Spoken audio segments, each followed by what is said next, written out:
Hello दोस्तों, कैसे हैं आप लोग। मैं आ चुका एक नई वीडियो लेकर और आज का वीडियो हमारा होने वाला है सब्जेक्ट संस्कृत का चैप्टर 4 और उस चैप्टर का नाम है संस्कृत साहित्य लेखिका। यानी जितने चैप्टर है इसका नाम है क्या, संस्कृत साहित्य लेखिका। और मैट्रिक बोर्ड एग्जाम 2024 के लिए बहुत इंपॉर्टेंट क्वेश्चन। और देखिए हमारे जो क्वेश्चंस का टाइप है वो क्वेश्चंस का टाइप है ऑब्जेक्टिव क्वेश्चंस। और ये बिहार बोर्ड मैट्रिक एग्जाम यानी क्लास 10th के लिए बहुत इंपॉर्टेंट क्वेश्चन होने वाले हैं। तो चलिए एक एक क्वेश्चंस को करके देखते हैं। अगर वीडियो पसंद है तो सब्सक्राइब जरूर कीजिएगा। तो दोस्तों हमारे सामने पहला क्वेश्चन है, छमाराव किस काल के लेखक हैं। यानी जो पंडित छमाराव हैं वह किस काल के लेखक हैं। तो इसका सही आंसर होगा ऑप्शन नंबर ए यानी आधुनिक काल के। जो पंडित छमाराव हैं किस काल के लेखक हैं, तो आधुनिक काल के।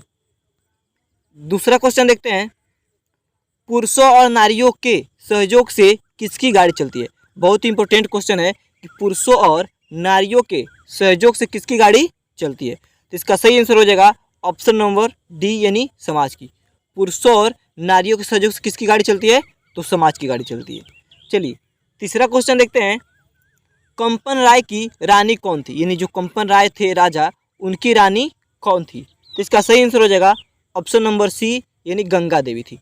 दोस्तों मैं आपको एक चीज़ और बता दूं, इस वीडियो को पूरे ध्यान से देखिएगा क्योंकि इसमें का जो क्वेश्चंस है आपको बहुत ही इधर उधर करके और क्वेश्चन का आंसर गलत करा सकता है। इसलिए आपको याद रखना है कि जो कंपन राय की रानी थी वह कौन थी, तो गंगा देवी थी।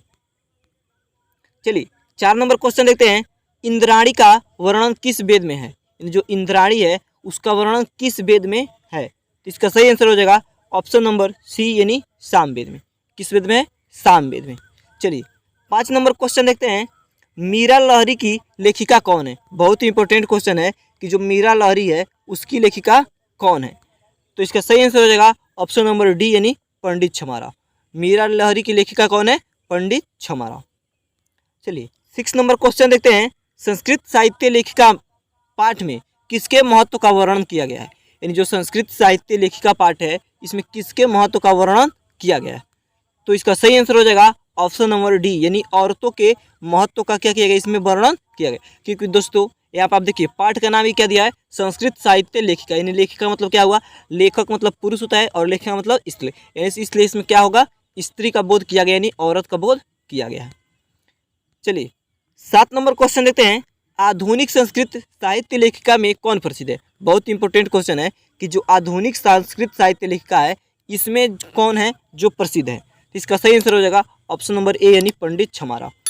आधुनिक संस्कृत साहित्य लेखिका में कौन प्रसिद्ध है, तो छमाराव है। ठीक है। चलिए 8 नंबर क्वेश्चन देखते हैं, शंकर चरित्रम की रचना किसने की। यानी जो शंकर चरित्रम है उसकी रचना किसने की। तो इसका सही आंसर हो जाएगा ऑप्शन नंबर डी यानी पंडित छमाराव ने। तो आपको याद रखना है कि शंकर चरित्रम की रचना किसने की, तो पंडित छमाराव ने। चलिए 9 नंबर क्वेश्चन देखते हैं, लौकिक संस्कृत साहित्य में 40 कवित्रियों में प्रथम कल्पा कौन थी। यानी बता रहा है क्या कि लौकिक संस्कृत साहित्य जो था उसमें 40 कवित्रियाँ 40 कवि वाली मतलब महिलाओं में प्रथम कल्पा कौन थी, यानी प्रथम नंबर पे कौन थी। तो इसका सही आंसर हो जाएगा ऑप्शन नंबर बी यानी विजयांका। कौन थी, विजयांका प्रथम नंबर थी यानी 40 लोगों में। ठीक है। चलिए 10 नंबर क्वेश्चन देखते हैं, ऋग्वेद में कितनी महिलाओं का वर्णन है। बहुत इंपॉर्टेंट क्वेश्चन है कि जो ऋग्वेद हम लोग जानते हैं उस ऋग्वेद में कितनी महिलाओं का वर्णन किया गया है। तो इसका सही आंसर हो जाएगा ऑप्शन नंबर ए यानी 24 महिलाओं का वर्णन किया गया है। कितनी महिलाओं का वर्णन किया गया है ऋग्वेद में, 24 महिलाओं का। चलिए 11 नंबर क्वेश्चन देखते हैं, अर्थवेद में कितनी महिलाओं का वर्णन किया गया है। यह क्वेश्चन भी बहुत इंपॉर्टेंट है, आपको फंसाने के लिए दे सकता है कि ऋग्वेद में सामवेद में और अथर्ववेद में कितनी कितनी महिलाओं का वर्णन किया है। तो आपको क्वेश्चन देखिए क्या कर रहा है, अथर्ववेद में कितनी महिलाओं का वर्णन है। तो इसका सही आंसर हो जाएगा ऑप्शन नंबर बी यानी 5 महिलाओं को। अथर्ववेद में कितने महिलाओं का वर्णन किया गया है, 5 महिलाओं का। ठीक है। चलिए 12 नंबर क्वेश्चन देते हैं, अच्युत राय की रानी कौन थी। जो अच्युत राय थे उनकी रानी कौन थी। तो इसका सही आंसर हो जाएगा ऑप्शन नंबर डी यानी तिरुलंबा थी।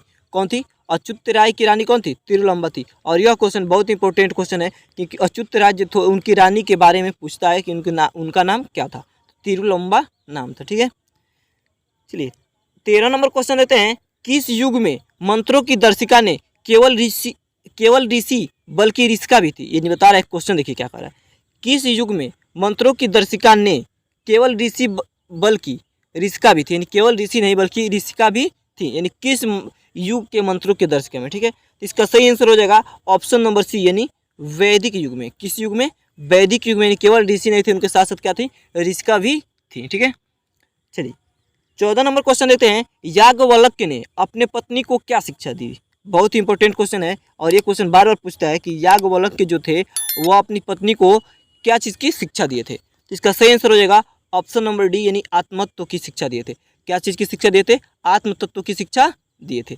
याज्ञवल्क्य ने अपनी पत्नी को किस चीज़ की शिक्षा दी? तो आत्मतत्व की शिक्षा दिए थे। चलिए 15 नंबर क्वेश्चन देखते हैं। मधुर विजयम महाकाव्य की रचना किसने की? यानी जो मधुर विजय महाकाव्य है उसकी रचना किसने की? ठीक, तो इसका सही आंसर हो जाएगा ऑप्शन नंबर सी, यानी गंगा देवी ने। किसने?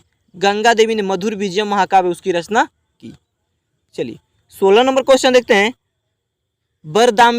वरदाम्बिका परिणय संहाकाव्य की रचना किसने की? यानी जो वरदाम्बिका परिणय संहाकाव्य का है, संहाकाव्य, उसकी रचना किसने की? तो इसका सही आंसर हो जाएगा ऑप्शन नंबर बी, यानी तिरुलंबा ने। किसने किया है? तिरुलंबा। तो आपको याद रखना है कि वरदाम्बिका जहाँ पे आया उसकी रचना किसने की है? तिरुलंबा ने। चलिए 17 नंबर क्वेश्चन देखते हैं। जनक की सभा में शास्त्रार्थ कुशली कौन विदुषी रहती थी?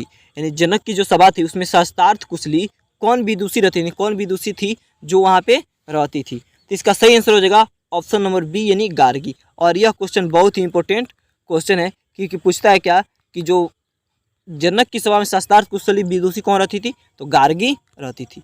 तो दोस्तों अगर वीडियो आपको यहाँ तक पसंद आई हो तो हमारे चैनल को सब्सक्राइब कीजिए और अपने दोस्तों के साथ वीडियो को शेयर कीजिए। मिलते हैं अगली वीडियो में, तब तक के लिए धन्यवाद।